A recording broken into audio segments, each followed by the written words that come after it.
BJP పార్టీతో ముఖాముఖి తలపడే రాష్ట్రాల్లో అనేక చోట్ల కాంగ్రెస్ పార్టీ ఎందుకని గట్టి పోటీనివ్వలేకపోతుంది? బీజేపీని ఎదుర్కొనేందుకు అవసరమైన అస్త్రశస్త్రాలు కాంగ్రెస్ వద్ద లేవా? 2022లో హిమాచల్ ప్రదేశ్ అసెంబ్లీ ఎన్నికల్లోనూ 2023లో జరిగిన కర్ణాటక అసెంబ్లీ ఎన్నికల్లోనూ బీజేపీతో కాంగ్రెస్ ముఖాముఖి పోటీపడి విజయం సాధించగలిగింది. అయితే 2024 లోక్సభ ఎన్నికలలో కర్ణాటకలో బీజేపీకి 17 సీట్లు లభిస్తే కాంగ్రెస్కు 9 సీట్లు మాత్రమే లభించాయి. ఇక హిమాచల్ ప్రదేశ్లో మొత్తం 4 సీట్లు బీజేపీకే దక్కాయి. ఈ లోక్సభ ఎన్నికల్లో కాంగ్రెస్ అధికంగా మిత్రపక్షాలతో కలిసి పోటీ చేసిన స్థానాల్లోనే విజయం సాధించింది.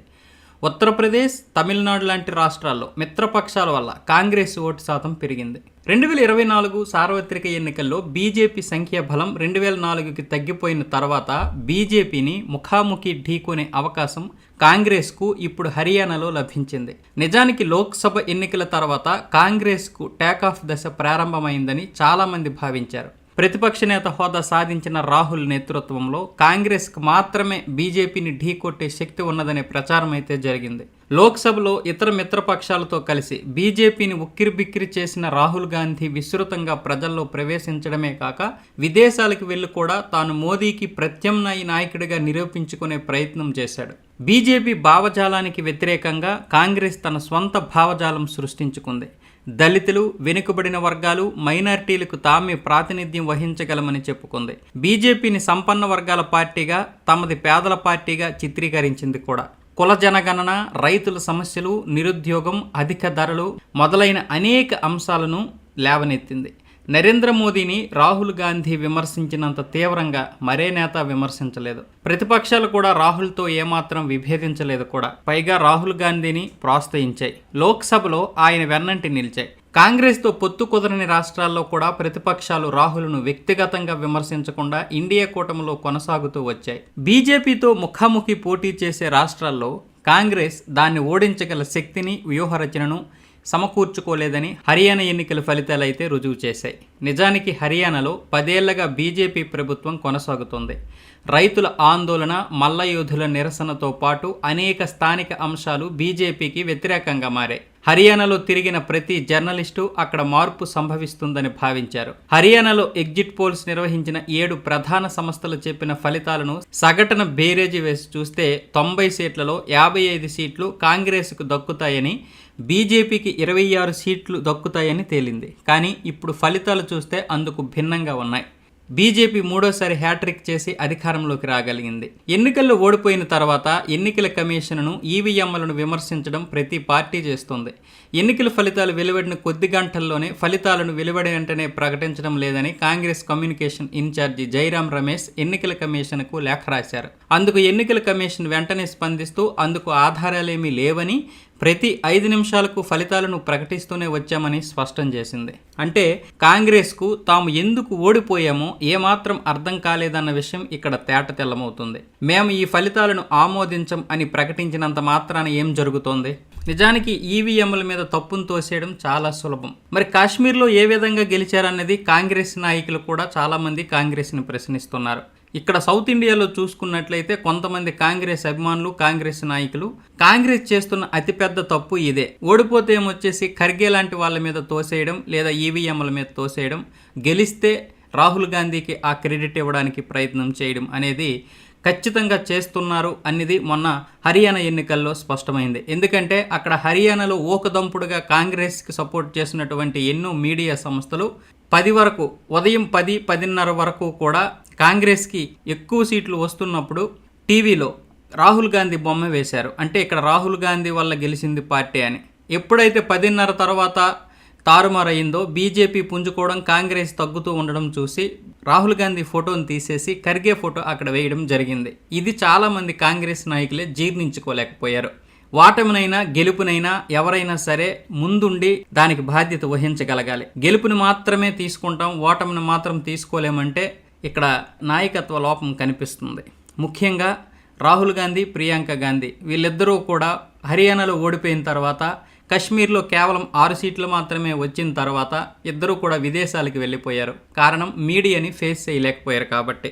ఆమ్ ఆద్మీ పార్టీ నేత అరవింద్ కేజ్రీవాల్ జైలు నుంచి విడుదలైన తర్వాత బీజేపీతో జరిగిన ఒప్పందంలో భాగంగా హర్యానాలో తమ అభ్యర్థనలు రంగంలోకి దింపారని ఒక ప్రచారం కూడా జరిగింది. రాజకీయాల్లో ఎవరూ శాశ్వత శత్రువులు కానీ శాశ్వత మిత్రులు కానీ ఉండరు. కేజ్రీవాల్తో బీజేపీ అలాంటి ఒప్పందమే నిజంగా కుదుర్చుకొని ఉంటే అందుకు బీజేపీ పార్టీ వ్యూహకర్తలను ప్రశంసించాల్సి ఉంటుంది కానీ తప్పు పట్టలేరు.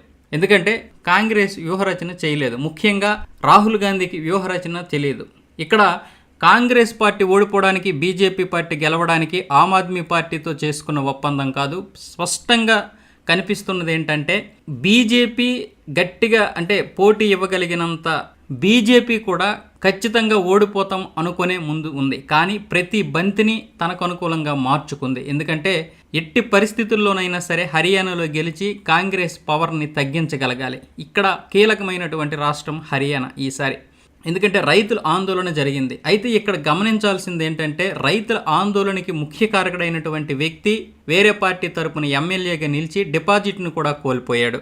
అదే వ్యవసాయ చట్టాలపై కిరాయి రైతులకు నాయకత్వం వహించిన గుర్నామ్ సింగ్ చారిని అనే వ్యక్తి ఎన్నికల్లో డిపాజిట్ కోల్పోయాడు. పిహోవా, కురుక్షేత్రం అనే నియోజకవర్గం నుంచి కేవలం 1170 ఓట్లు మాత్రమే సాధించి డిపాజిట్ కోల్పోయిన సంయుక్త సంఘర్ష పార్టీకి చెందిన చారునికి ఘోర షాకే తగిలింది. మరి రైతుల ఆందోళన నిజమే అయితే ఈయనెందుకు గెలవలేకపోయారన్నది కూడా అక్కడ గమనించాల్సినటువంటి విషయం. నవంబర్లో మహారాష్ట్ర ఎన్నికలు సమీపించేసరికి బీజేపీ ఏ వ్యూహరచన చేస్తుందో లేక ఇప్పటికే చేసిందో చెప్పడం కూడా కష్టం. దేశంలో తన ఆమోదయోగ్యత పెంచుకునేందుకు, తాను బలహీనపడ్డానన్న విమర్శలను దూరం చేసుకునేందుకు, పూర్తి టర్మ్ అధికారంలో కొనసాగేందుకు మోదీ ఏ వ్యూహాన్నైనా అవలంబించవచ్చు. దక్షిణాదిన తెలుగుదేశం, జనతాదళ్తో చేతులు కలిపాక బీజేపీ ఆమోదయోగ్యత పెంచుకుంది. తెలంగాణలో బీజేపీ ఏం చేస్తుందో కూడా అప్పుడే తెలియకపోవచ్చు కానీ మరికొద్ది నెలల్లో తేలనుంది. ఎటొచ్చి హర్యానాలో గెలుపుతో ప్రధానమంత్రి నరేంద్ర మోదీ మరోసారి దేశ రాజకీయాల్లో తన పార్టీకి బలమైన నాయకత్వం అందించగలరని నిరూపించుకొని ఆయన వాటమిని ఆకాంక్షిస్తున్న వారు వెనక్కి తగ్గేలా చేశారు. జమ్మూ కాశ్మీర్తో పాటు హర్యానా ఎన్నికల్లో ఓడి ఉంటే మహారాష్ట్రలోనూ పొరుగును ఉన్న ఢిల్లీలోనూ మోదీ తన బలం నిరూపించుకునేందుకు అష్ట కష్టాలు పడాల్సి వచ్చేది. ఆ తర్వాత మోదీకి ప్రత్యామ్నాయం గురించి కూడా దేశంలో తీవ్ర చర్చ జరిగేది. ఆ ప్రత్యామ్నాయం రాహుల్ గాంధీ అని దేశ ప్రజలు నమ్మేవారు కూడా. అయితే హర్యానాలో బీజేపీ గెలవడం వల్ల ప్రస్తుతానికి ఆ చర్చ అయితే అప్రస్తుతమయ్యే అవకాశాలు కనిపిస్తున్నాయి. లోక్సభ ఎన్నికల తర్వాత తాను పుంజుకున్నానని నిరూపించేందుకు కాంగ్రెస్కి లభించిన ఒకే ఒక్క అవకాశాన్ని హర్యానాలో పోగొట్టుకుంది. ఎందుకంటే బీజేపీ అక్కడ వ్యూహరచన ఎలా చేసింది? ఖచ్చితంగా ఓడిపోతాం అనుకున్న దగ్గర గెలవడానికి కారణం ఏమిటంటే బీజేపీ నాయకులు వ్యూహరచనే ముఖ్య కారణం. అక్కడ కాంగ్రెస్ తెలుసుకోలేకపోయింది. పైగా గెలుస్తామనే ఓవర్ కాన్ఫిడెన్స్తో ఆమ్ ఆద్మీ పార్టీతో పొత్తు పెట్టుకోలేదు. ఇది అక్కడ చేసినటువంటి తప్పు. ఆమ్ ఆద్మీ పార్టీతో పొత్తు పెట్టుకోకుండా పైగా అక్కడ బీజేపీ కాంగ్రెస్కి అనుకూలంగా ఉన్నటువంటి కొంతమంది నాయకుల్ని ఇండిపెండెంట్గా నిల్చోబెట్టి కాంగ్రెస్ బలాన్ని తగ్గించింది. పైగా ప్రతి ఒక్క ఇండిపెండెంట్కి కూడా ఫండింగ్ చేసింది. ఇది కాంగ్రెస్ పార్టీ గమనించలేకపోయింది. ఓవర్ కాన్ఫిడెన్స్తో మాత్రమే మొదటి నుంచి ఉంది. ఈ వ్యూహరచనలు అనేవి రాహుల్ గాంధీకి తెలియదు. పైగా యువతను ఆకర్షించేందుకు నిరుద్యోగం వంటి వాటిని కాంగ్రెస్ ప్రస్తావించినప్పటికీ యువనేతలకు సీట్లు ఇవ్వకపోతే ఏం ప్రయోజనం? కుల జనగణన, దళితుల గురించి రాహుల్ గాంధీ ప్రస్తావించి ఉండవచ్చు. కానీ 3వ వంతు సీట్లను జాట్లకు ఎందుకు కేటాయించాల్సి వచ్చింది? అయినా జాట్ల ఆధిపత్యం ఉన్న సీట్లలో కూడా కాంగ్రెస్ మెజారిటీ సీట్లు ఎందుకు సాధించలేకపోయింది? 1966లో హర్యానా ఏర్పడిన నాటి నుంచి 33 ఏళ్లు జాట్ ముఖ్యమంత్రులే పరిపాలించారు. ఒక్క భజన్లాల్ తప్ప జాట్ కాని వారు ఎక్కువ కాలం పాలించలేకపోయారు. రాష్ట్రంలో 33% ఉన్న బీసీలు, 22% ఉన్న దళితులపై బీజేపీ పూర్తిగా దృష్టి కేంద్రీకరించి 3వ వంతు సీట్లను జాట్లు కాని వర్గాలకు కేటాయించింది. బీసీలకి 22 సీట్లు దక్కాయి. 6 నెలల క్రితమే బీసీ వర్గానికి చెందిన నేతను ముఖ్యమంత్రిగా నియమించిన బీజేపీ బ్రాహ్మణులు, పంజాబీ, ఖత్రీలు, రాజపుత్రులు, వైశ్యులను కూడా దరిచేర్చుకుంది. అంతేకాక క్రిమీ లేయర్ పద్ధతిని సమర్థవంతంగా ఉపయోగించి బీసీల్లో బాగా వెనుకబడిన వర్గాలకు ప్రయోజనాలు చేకూర్చే చర్యను కూడా చేపట్టింది. నిజానికి దేశవ్యాప్తంగా ఓబీసీ ఓటు బ్యాంకును తమ వైపుకు తిప్పుకునేందుకు బీజేపీ ఎప్పటి నుంచో ప్రయత్నాలు చేస్తుంది. సాధ్యమైనంత మేరకు ముఖ్యమంత్రులు, పార్టీ రాష్ట్ర అధ్యక్షులను ఓబీసీ వర్గాల నుంచే నియమిస్తుంది.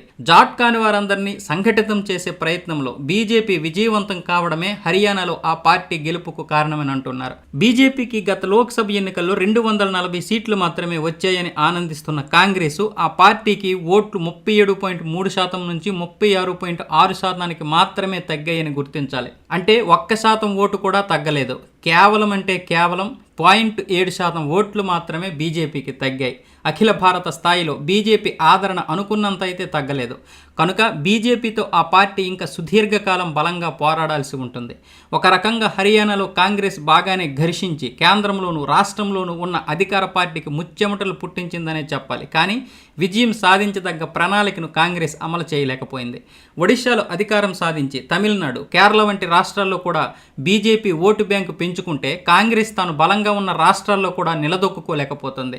మరో 2 నెలల్లో ఎన్నికలు జరుగుతున్న మహారాష్ట్ర, ఢిల్లీలో కూడా బీజేపీ విజయం సాధిస్తే కాంగ్రెస్ శ్రేణులు మరింత నీరుగారిపోక తప్పదు. అప్పుడు ఇండియా కూటమిలో కూడా లొకలొకలు ఏర్పడతాయి. హర్యానా చిన్న రాష్ట్రమైన ఒక కీలక సమయంలో జరిగిన ఆ రాష్ట్ర ఎన్నికలు మోదీకి తిరిగిలేని బలాన్ని చేకూర్చాయి. ఈ విజయం ప్రాతిపదికగా ఆయన మహారాష్ట్రలో కూడా గెలిచేందుకు ప్రతిపక్ష శిబిరాన్ని కకావికలం చేసేందుకు ఈ విషయాన్ని ఒక ముఖ్యమంత్రి మంగళవారం ఇష్టాగోష్ఠిగా మాట్లాడుతూ కూడా చెప్పారు. కాంగ్రెస్ తన భవిష్యత్తు కార్యాచరణపై మరింత ఆత్మవిమర్శ చేసుకోవడమే కాకుండా హిందువుల వైపు కూడా నిలబడగలమనే భరోసా ఇవ్వగలగాలి. కానీ రాహుల్ గాంధీ తన సొంత డిఎన్ ఏదైతుందో ముస్లిం వర్గానికి సంబంధించి తన వర్గానికి మాత్రమే ఆయన సపోర్ట్గా నిలిచి హిందువులకి ఎక్కడా కూడా సపోర్ట్గా నిలవకపోగా హిందువుల వైపు ఉన్నామనే భరోసాను కూడా ఇవ్వలేకపోతున్నారు.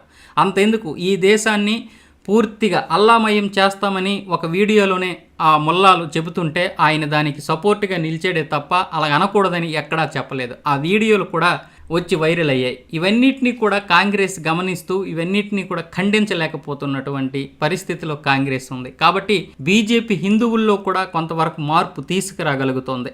ఈ వీడియో కనుక నచ్చినట్లయితే లైక్ చేయండి, షేర్ చేయండి. అలాగే మీ అభిప్రాయాన్ని కామెంట్ రూపంలో తెలియజేయండి. జై జవాన్, జై కిసాన్, జై భారత్, జై హింద్.